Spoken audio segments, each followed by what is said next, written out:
Hi, and welcome to season 3 of New Teacher University's Teacher Support Podcast. And this is just a temporary name because, teachers, I'm going to engage you because we are going to rebrand and relaunch this podcast this year. Because what I found out is that we were calling it the National New Teacher Support Podcast, but we had teachers from all ranges listening to the podcast. We even had administrators listening to the podcast because we have only award-winning teachers and award-winning administrators on our podcast. So I'm so excited today to launch season 3. And I'm excited to launch season 3 with Miss Olivia Odileke, who is the CEO of Campus Insights. So we're going to get started today, but I do want you to know that we will be running a contest and we will be giving away prizes to help us relaunch and rebrand New Teacher University's podcast. And today I'm just over the top excited for an old friend of mine that I met at a conference.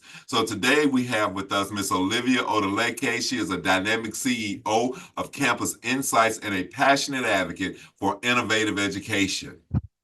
As the author of Beginner's Guide to Nearpod and Spark Curiosity, a guide to quick inquiry tasks, Olivia has established herself as a leading voice in educational technology and student engagement strategies.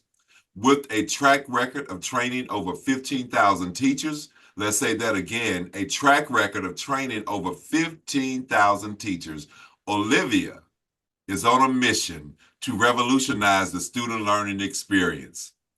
Her latest initiative, the Spark Student Curiosity free online course, aims to reach 100,000 teachers in the next 3 years, equipping educators with powerful tools to ignite wonder in their students. And today, Ms. Odileke is going to share with us the 3-step process to spark student curiosity. So I'm so glad to have her with us today. So again, we always have award-winning teachers and award-winning administrators on our show. So we make sure that you have the very best. And we have Ms. Odileke with us today, and she's going to share some things with us. But before she begins to share with us, I'm going to share with you one of our new strategies and one of our new mottos, that teachers are leaders and leaders are teachers, because we want everyone watching this podcast.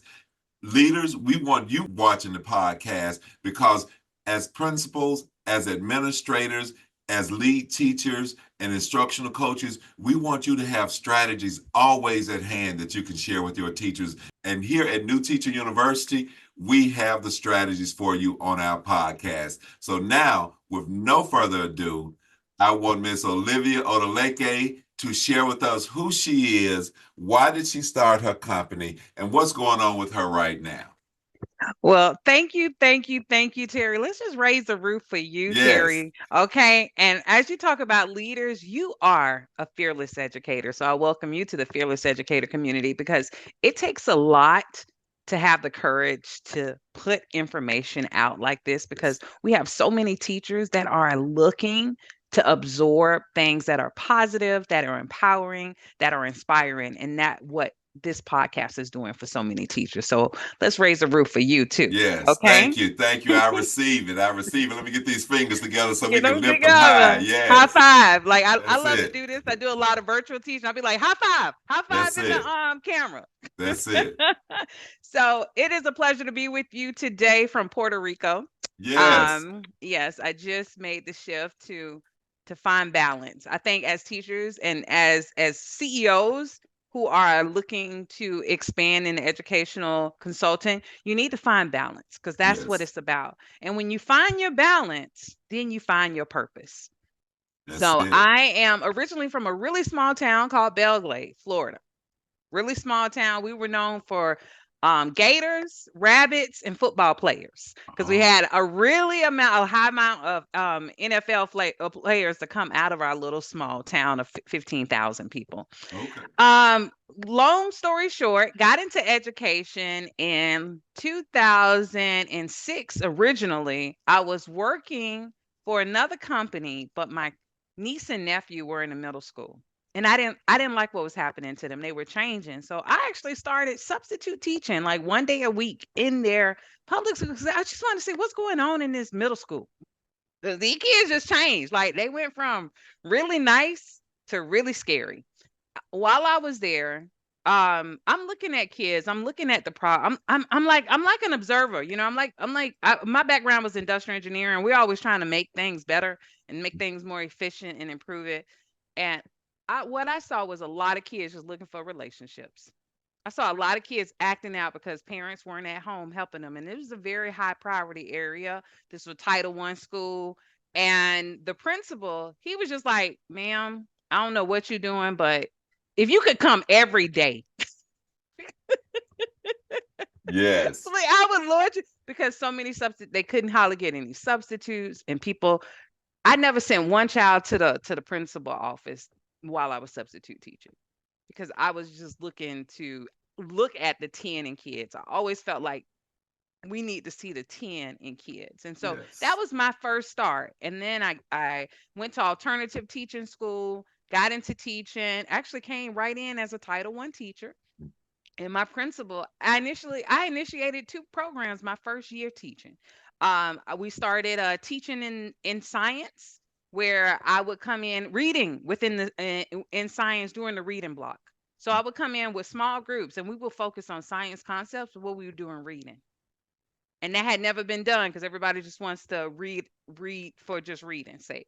And then the second thing was I initiated a science lab because they had a huge lab, but there was no experiments. Nobody was taking any kids there to do any hands-on things. So since I got in the game, I've been innovating. I've been looking for ways to spark students' engagement, to get them involved. And I took some kids. We were in multiple competitions that year, and parents came up to me and said, "Where did you come from? Yes. Where did you come from?" I just came with a spark. I came in with a spark. I came in with like, I don't like the way kids are learning because I didn't like the way I was learning. Yes. And that's also kind of how I got back into education. I felt like, you know what, Olivia, I think this is a need. You need to come over here. You don't need to just be in a cubicle, helping somebody become a billionaire, coming up with ways to make manufacturing processing better. And so I found myself in education. Um, you had a second question. Sometimes I can go off, so please help me. No, you I got a lot. answered it I got a all. lot of stuff. You Oh, answered it okay. all. Why did you start your company? Okay. I started my company. I went into the in virtual teaching. And I was doing a lot of training when I was a virtual teacher. I came in, my first year was my hardest. Why? Because teaching in brick and mortar is totally different from teaching virtually. And a lot of us got slapped, pop, pop in the face during COVID. But in 2014, I actually started teaching virtually. And the thing is, it's just everything has to be very direct and simple, and you have to meet a lot of different needs, and you can't assume a lot of things because when you're in the classroom you can look at people, you can touch, you can this, but when you do things virtually, you got to have all your ducks in a row, and that's a lot of work. It's a lot of work to have scaffolds in case people having technology issues, kids missing class, making sure recordings are available. So I just found that I had to rewire myself and become more Yes. tech savvy in order to meet their needs. But that also pushed me. And I was helping other teachers. I was helping a lot of new teachers. I created my own support group because there was no support group for new teachers in the virtual setting. Yes. So I even created a checklist, and I was like, here, do you have this? Do you have that? To make sure. Oh, well, nobody told me I needed that. I'm like, you need this stuff to know like how to be successful. And so I think we go into a lot of environments, especially new teachers in schools, and we just think they know. No, they need mentorship. Every week, you need to be checking in with somebody at least 45 minutes a week to say, you're not crazy. It's not you, like you feeling overwhelmed. It's okay, it's gonna come. This is what you need to do. This is how you're gonna breathe. Hey, that lady said do that, don't worry. She say that to everybody, but we don't do it. Like you need you need to know why. Otherwise, that's why we got so many first year teachers leaving because they don't feel supported. They don't have any mentorship, and they don't have somebody who just take an interest because some veteran teachers, they're tired too. But me, Absolutely. I have a lot of empathy for people. I think we need more empathy. And I was just thinking, man, if someone had just reached out to me on the phone and just, hey, Olivia, I see you're a new teacher. Let me tell you, how to get started on a good note.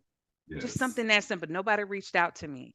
And we taught like in isolation. So I'm virtually like at my house teaching. It's the same thing in the classroom. You feel like you Yes. in isolation. Like, dude, call me. Hey, let's have lunch. At the staff, let's do a little coffee after school because I want to let you know I'm happy you're here. We need teachers like you. I'm feeling the love.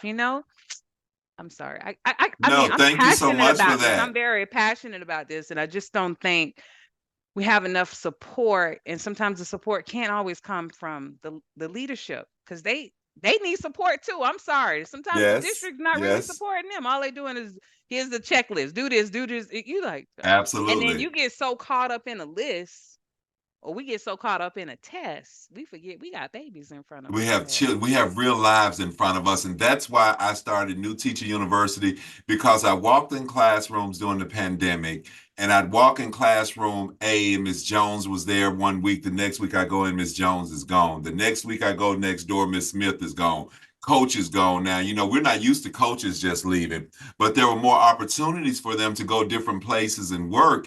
And I started New Teacher University so that we can have a process in place to be intentional about coaching, mentoring, and teacher wellness. And you touched on all of those, because that work-life balance is serious. And some people say, oh, there's no such thing. Well, when it comes to educators, we need work-life balance, and especially for our new teachers, because when we came into the profession back during the 90s and before, and even in the early 2000s, they said, oh, you're the teacher, you're the coach, you're the minister, you're the social worker, you're the nurse, you're everything. No, we want new teachers coming into education now to know that you're the teacher, and that you have a life, and that you can work from the time school starts until the time school is over. You don't have to be there 2 hours ahead and 2 hours late to prove that you're a good teacher. You're already enough.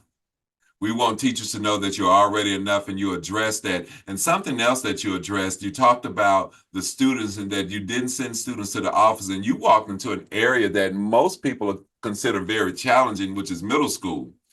And I will talk to principals, and I've talked to teachers all across this country, and I'll say, you are punishing an 11-year-old for being an 11-year-old.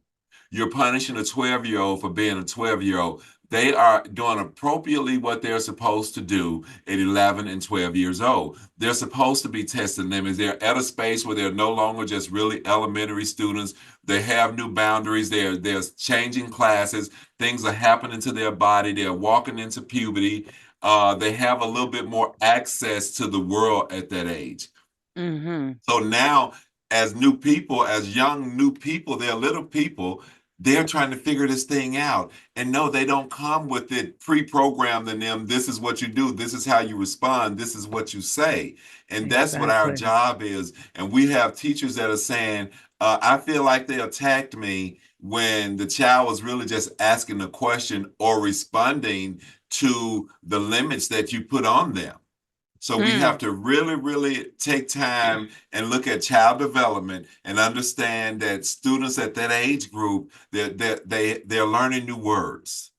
So They're learning language, new words, and they're looking for someone to understand them. They just absolutely. want somebody to listen and not be so quick to judge. I mean, I had kids who would skip class. And again, I'm just substituting, but I'm coming as much as I can. They would skip class, come to my class. I'm like, boo, aren't you supposed to be in the class? Yeah, but that class so boring. They don't know. Listen, that class buck wild, I was Miss Williams at that time. That was my surname. And I asked the young man though, just as again, the kind of questions we ask kids are important too. Like, why you come to school, baby? Like, why do you come to school? He said, you want to know the truth, Miss Williams? I come for the girls. He was in the seventh grade, and he was just being honest with me. And then I had to say, well, girls looking for intelligent boys, so I need you to pay attention. There you Like go. you gotta There you you gotta go. take some of that information and use it against them. But one thing though, Terry, seriously, just no teaching background. Just went ahead and got my substitute license to substitute. I was bored as I don't know what as a substitute. I had to change some of those lessons. I didn't know nothing about lesson planning, but I just knew coming in and giving kids textbooks to read and answer questions. Oh, we about to have some behavioral problems. And one lady, actually, one teacher I had that I substitute, she wrote a whole thing like this substitute was so bad. She did not follow my rules. I'm like, I was gonna get beat down in that class if I followed your lesson plan. I was about to get beat down, and sometimes we set up our substitutes to get harassed, Yes. because it's so boring. Anyway, I'm sorry, but I'm like, yeah, go ahead. But they brought me back every day. They said she Yes. must be doing And something right. you started there and now you're here. You started at the bottom and now you're here. I started from the bottom, now I'm on top. Yes. And to be honest, substituting is not on the bottom because we're so excited to have our guest teachers. And that's what I try to call them, our guest teachers, because Yes. they step in and fill in the gap when we can. So we're so excited Yes. about our All substitute teachers. right. And I'm glad that you caught the bug while you were substituting and now you're with us. Thank you. That is correct. We are focusing, the whole title is Spark Student Curiosity, using quick inquiry tasks to go deeper, to get deeper learning. Yeah, Yes. we want deeper learning. Yes. And I I have been obsessed with how can we get students really thinking and more involved in their learning, because it's an epidemic. We know, we look at student engagement and absentee rates. There's 30. I just was reading a White House report saying 31%, that's the average, 31% of absentees nationwide in America. Yes. Okay, why the kids not coming? I promise you, when kids feel engaged and they have a good relationship with teachers, they coming to school. That's Yes. all I got to say. I don't know what research is out there, but I just know kids who are engaged and they like their teachers, they're going to come to school. Why? Because they're going to feel loved and they're going to feel safe, right? So that was this has been like my essential question. How can we really engage students? So as a teacher, again, my first 2 or 3 years, I'm struggling. I'm looking for innovative ways to do this. Like, I'm like, I don't want to just put a PowerPoint up. I don't want to just have them answer multiple choice questions and regurgitate information.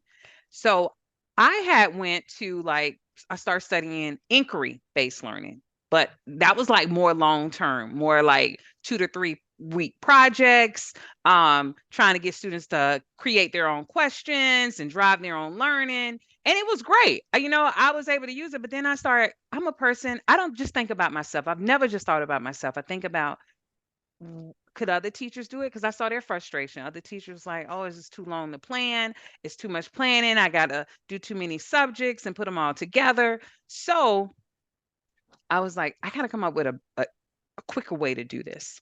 And then I read this book called Make It Stick. Um, Yes. and this is by Dan and Chip Heath. And I read this quote in there that they said that they say the piquing of curiosity is the holy grail of teaching. And I never heard that in all my years of teaching. And that like hit me. Like, and I'm like, we don't teach teachers how to spark curiosity in kids though. It's not like a course you go to and they show you. It's the holy grail of teaching, but they like, oh, just ask some random questions and it's gonna happen. No, we need some structure, and we need to know, how do we really do this? Because if we can't get kids curious about what they're learning, we're gonna lose them. And that's why we're losing so many kids. And that's why so many kids are dropping out. Absolutely. And thank you so much for sharing that data on student attendance. And I don't want that to just set with the teachers. That also starts with the leaders, and the leaders making sure that the entire school is an engaging experience. One of the things that I did as a principal, and I've been a principal at the elementary, middle, and high school level, and I always said attending the school that I was the leader of, it was not just an education, it was an experience.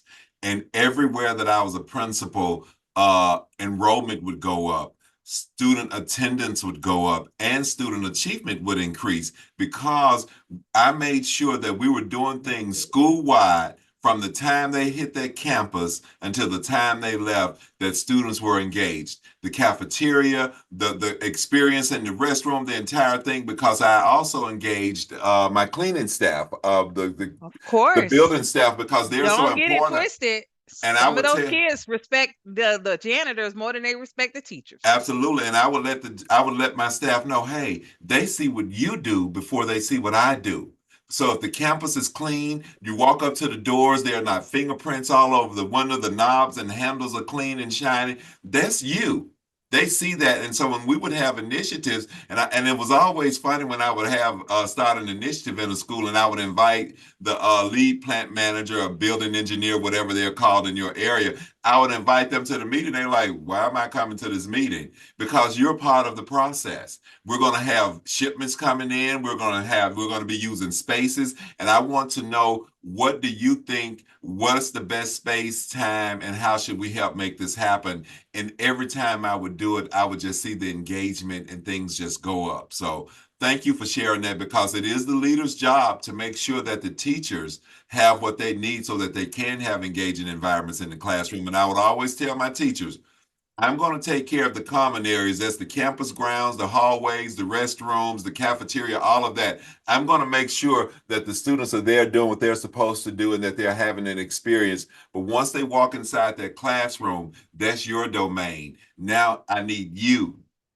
to make that happen. And so I would let all of my teachers know that they mattered and that we needed them. And I would use those terms, we need you. And then I would also use that same language with the students and the parents. We need you and you matter to us. And when you use that language, people, they feel like they're part of the process and they're more engaged. But before we go any further, I know that you said that there are 3 steps to this process. So let's Okay. give the title of the of your course again, and then let's move into the first step of the process. All right. The name of the course again is Spark Student Curiosity. And we do that using something called quick inquiry tasks. And a quick inquiry task is really a short task that we do at the beginning of a unit. So it's not something you do for every lesson. So, say you have 9 units for the year, you're going to develop 9 quick inquiry tasks. And what they're designed to do is get the students thinking about a concept before you start teaching it. Too many times we put up a video and we just show kids something and we don't get them thinking about it before we go into it. So let me show the first step. So the first step is I'm going to analyze a standard. So say I'm teaching, because I taught math. I'm teaching algebra, and this is focused on students understanding concepts, constants and variables in an equation, right? So the concept, the standard tells me they need to be able to recognize what is a fixed number, what is a variable, what is something that stays the same. I analyze. So the first step is I need to analyze the standard and take away all that higher level, college level talk. And I need to break it down into something a third grader, a second grader. And if you teach kindergarten, a kindergartner will understand. And concepts are not necessarily in the textbook. Sometimes it's thinking about your kids and what they might be able to relate to. So I taught in Florida. 50% of my population was actually from Brazil. So I had a high Hispanic population of English language learners too. So I'm going to get into this scenario. So that's my first step. I got to understand the standard and just think about what is the main concept for this unit. What's the main takeaway? If I could put this in a couple sentences. The second step is to actually create the inquiry tasks. So these tasks are really designed just to get students thinking. Like, get them to think what's on their mind. It's almost like a formative assessment to what's their prior knowledge, a little bit, right? So for for the standard on the algebra standard, I came up with this inquiry task because the concept is I need them to know that there are certain things that stay the same in algebra, and there are certain things that change, variables, and we put letters with them, right? So this is my second step. This is the task I created. I'm Olivia. I'm your teacher, and I am going to Rio de Janeiro to enjoy a carnival. And I'm going to be staying at the Hilton Hotel, and I'm meeting some friends. We're gonna go, do some snorkeling, maybe some other attractions. We're gonna go to dinner, and I'm flying first class on Delta. I am so excited. Your task is to develop a list of things that will stay the same on my trip and things that will change on my trip. You have 5 to 7 minutes to work with your group of 3 partners to tell me what those things are. Okay. That is the task I created. Okay. So now the kids are going to have 5 to 7 minutes. You're not giving them more than that because really they don't need more than 8 minutes to do something. You get them 20 minutes, you ask them for them to cause problems in the classroom, do other things, Yes. put the little timer up. It really helps them to focus. And it's something everyone can contribute to. I didn't, and you got to have it where the task is open ended and it's flexible. You want multiple perspectives. You don't just want to hear this is the right answer, this is the wrong answer. So the kids are coming up with their list. And so then as a teacher, I would put, okay, let's put down what are some things you said was the same. What would your group say? And every time we hear the same thing, we're going to put a check mark. You know, we're going to put a check mark against the things that we hear the same. What are the things that we said we're going to change? Oh, we don't know where they're gonna eat at. We don't know what kind of attractions. We don't even know how many friends she's hanging out with. I mean, they're telling me all these different things. And I'm learning about their backgrounds too. I'm learning about how they think. Because some of these kids are geniuses, and we just never give them an opportunity to talk. We Yes. never find out where they come from. And somebody could say, "Oh, when I was in Rio de Janeiro, this is what I did, and Carnival is about 3 days." So they could even say one of the constants is Carnival is 3 days. Is she going every day? Oh, but another group could say, "Oh, well, maybe she only going one day." We don't know because they didn't say how long she going and how So, bam, I got them thinking, right? Yes. So we're going to the third step is to facilitate the discussion. We're facilitating the discussion. I'm going to create about 2 guiding questions and I'm going to help them. Okay, let's piggyback on that. So why is it that you feel these things stay the same? Like, what is it that makes this common? Okay, well, we heard it. It's fixed. She was on Delta. She was on first class. I mean, these are things that, I mean, what other variables are there? You didn't give us any other airline. I'm making this concept really, really laser Hmm. being focused. And then as a community, during that facilitated discussion, we are going to come up with a common summary. So how can we summarize this and kind of relate it to math? So just like in real life, in math, we have some values that can what? I'm waiting on the kids to feed it. I'm not telling Yes. them some things, some values that are going to stay the same. And in math, we have values that can change. Now, the question is, how do we know the difference? That's what you're going to learn today in this unit. We're going to learn how to identify what values stay the same and what values will be variables. I promise you, if more people did a concept like that in algebra, we have more kids clicking to really see the concept is simple, but we get all into like we got to write it all and model it. And I'm like, dude, what are we modeling? That kids don't even understand the concept of division. Yes. Yes. And I'm speaking from I was a math instructional coach for HMH, and I was going into like 50 classrooms a month as a trainer with a virtual school that has 17 virtual schools. I looked at 100 classrooms a month, 10 minutes a piece. So, I mean, I'm observing these classrooms and I'm not seeing any real thinking. All I see is people answering questions that they just saw the teacher did or repeating what someone else said. So, those are the 3 steps. I mean, they sound real simple, but the hardest part is really for teachers is to analyze that concept, and because when I ask them to look at a standard and give me a concept, they're like, "What are you talking about? Like, I never learned like this before." I I'm like, "Well, I don't know how you teach this stuff without starting with a concept. I don't know how you, but we don't do that. That's not how we've been taught. We've been taught to just start putting stuff on the board." So And I let's got go plenty back. other examples of that. I So got you plenty other have you examples. start with the quick inquiry task. That's one. No, got to analyze the learning standard first. Analyze the standard. Yes, to get a concept like what are the big ideas or whatever you want kids to take away from that standard. What's the big idea? What's the big like something concrete that they can put in their brain? The So second the step. big idea. hmm Okay. The second step is then creating the task.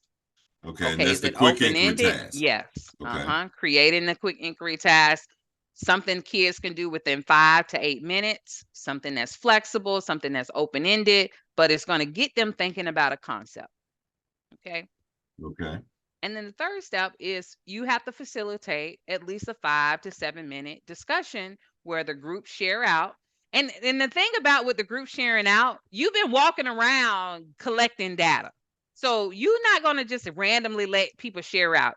As a teacher, I have a little cheat sheet. There's certain things I heard. I am going to use that information now to say, oh, Terry's group, tell me da da da da. I'm not just gonna let them just share out crazy stuff. Otherwise, we're gonna be all over America. And I want them to stay in Florida. You know what I'm saying? I don't Yes. want them to be everywhere. So you Or gotta at least also in Brazil. at least in Brazil. Yeah, exactly. It But seems that, like it's hard in the beginning. You know why? Because we're not used. I didn't learn teaching this way, but I feel that we got to be different because these kids are different. They need sparks, and sometimes it takes something simple. Sometimes we make things so complicated in educating and so complex, and we're getting all of the details. But what's the overview? Can I get an overview first? yes, and I like this because one of the things that you just elevated is that you need to go slow so that you can go fast.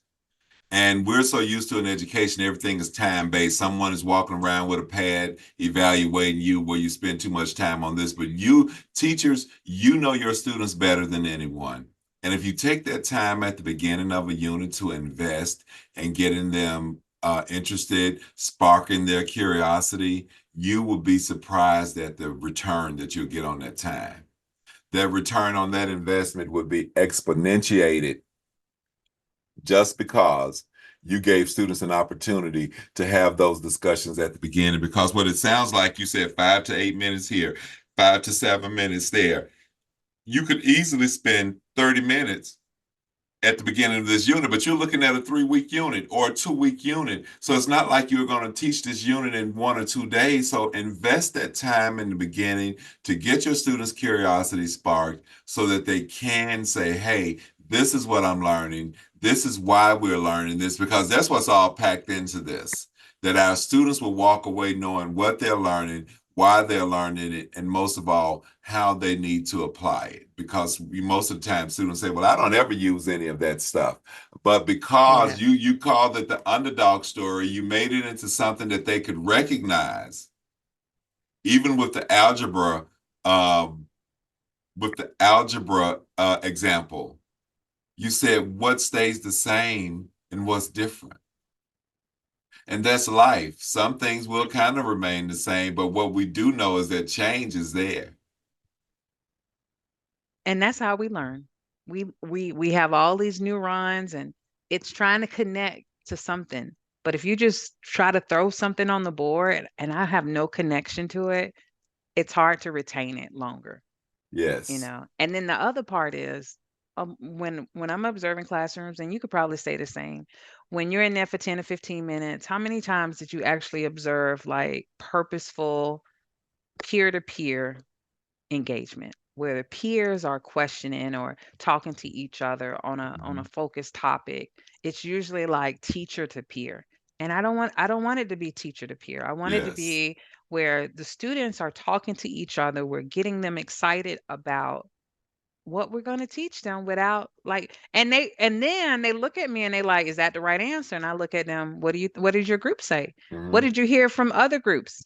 Because one of the other things that makes this so real, especially during the discussion piece, is I try to tell them, I said, one day you're going to be in a boardroom or you're going to be Yes. on a project, and it's going to be seven of you, and you're going to determine the fate of thousands of people.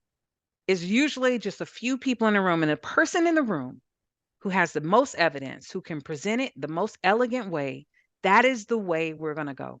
So when we're in this class and we're coming up with things, you know, I want you to think about like, I'm presenting this information in a way that will set me up to one day be in a small community that affects thousands of people.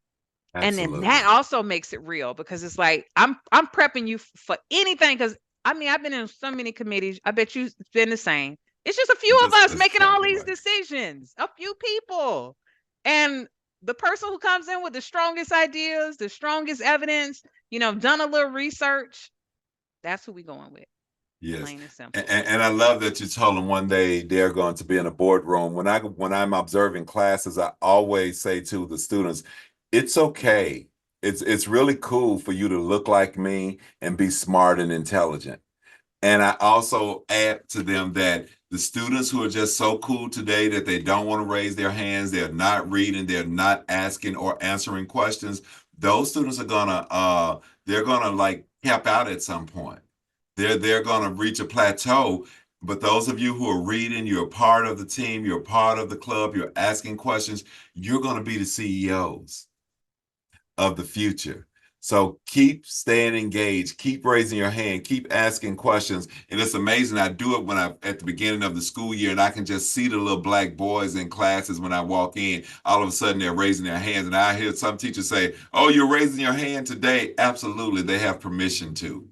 And one of my favorite stories with that is a little boy came outside of a class. He was sixth grade the first time I said that to him and to the class, and he was standing in the hall changing class. And I felt somebody tap me on my arm, and he said, I can be a CEO?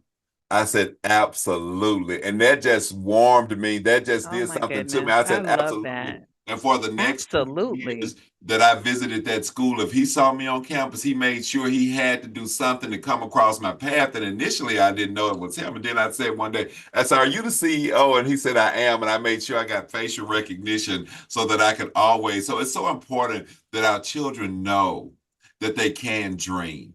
And when we give them these opportunities to engage in inquiry tasks and to engage in that facilitated discussion at the end where they have to report out and they're working in a group, all of that's the training ground for them It to is the sit in training those ground. boardrooms, for them to be able to know how to exchange ideas. Because one of the things that we do a lot in education is that we expect behavior, but oftentimes we don't teach it.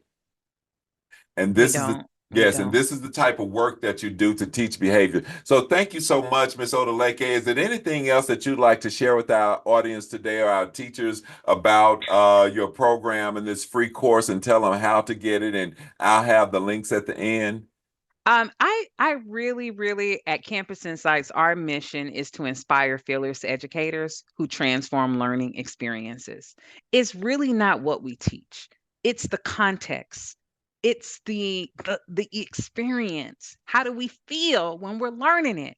And we Yes, have to yes, change how kids feel. And this is one way we change it by making the learning more social, making it more community based, and also as a teacher, I am looking for the genius in my kids. yes, I am looking to speak like, oh, you're going to be an awesome scientist one day because that thinking there. I look for those things to speak the genius in kids, and sometimes it's that one spark, and that's why we call it spark. Because yes, really, it just takes one little, and then a whole a student's whole trajectory can change because you saw something in them because you gave them an opportunity to think before you start absolutely, teaching them. And we absolutely. need more opportunities for that. So this free course we're offering, I promise you, Terry, out of all the free, and I've taken a lot of free courses in my life. This course really is worth $250. Okay. It's free, but it's not free. It is going to require some work because we have put in it where they need to turn in an inquiry task. They need to get feedback on it.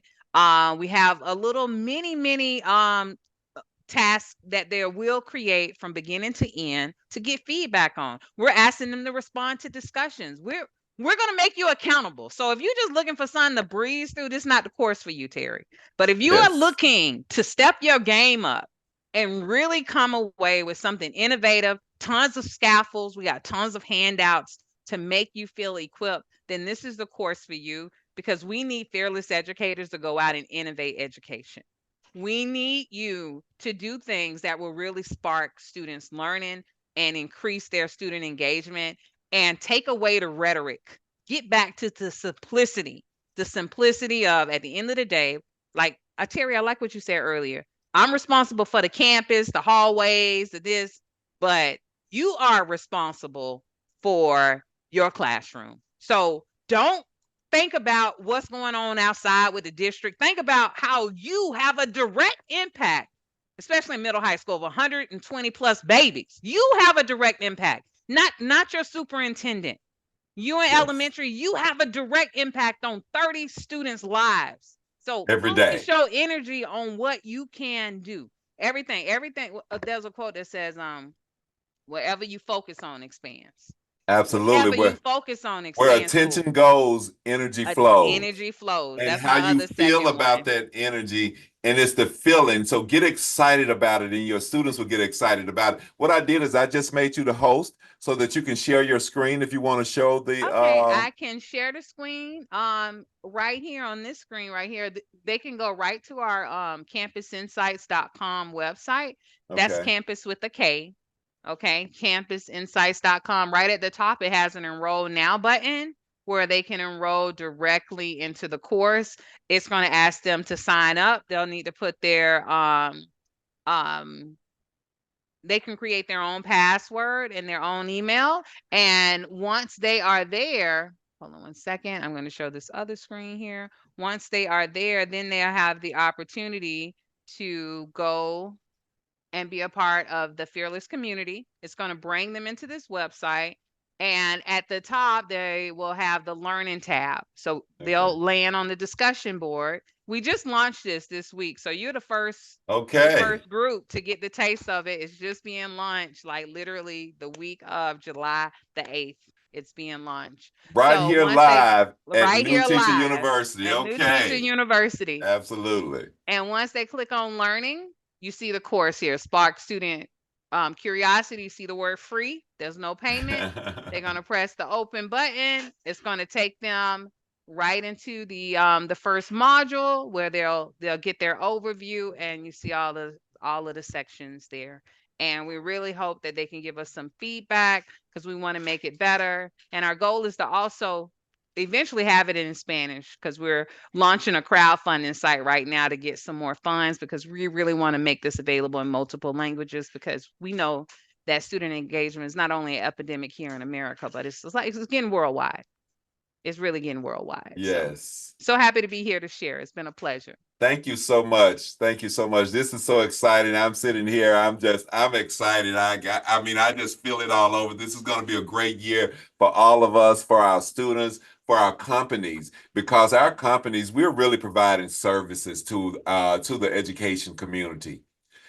Our goal is to be of help and to be of service and to make our schools better. So I'm so excited that you joined me to kick off season 3, and that our teachers and our audience will have this opportunity to take a part in this free course. So I want to thank you guys so much. I want to thank you, Miss Olivia Odileke, for joining us from Campus Insights on our first episode for season 3 for the New Teacher University podcast. Again, we're rebranding.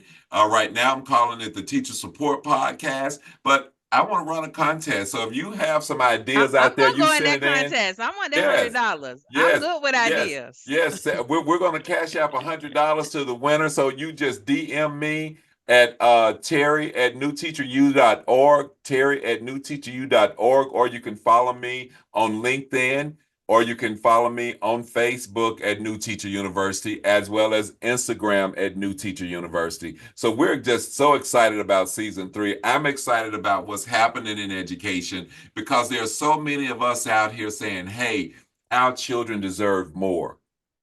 There are so many of us out here saying, let's support our teachers because our teachers deserve more. And when our teachers are doing well, our students are doing well. And when our students are doing well, the future of this country is in great hands because our children are our future, but our children are our now. So what we do for them now, we'll see that return on investment in the future. So let's just make sure we stay in the now. Let's have that good energy, have that good feeling. And thank you so much again for joining me on the Teacher Support Podcast brought to you by New Teacher University. I'm your host and your principal, Dr. Terry Ross. So let's make this a great year because remember that every day some student is dependent on you. That's why they came to school. Thank you for joining us.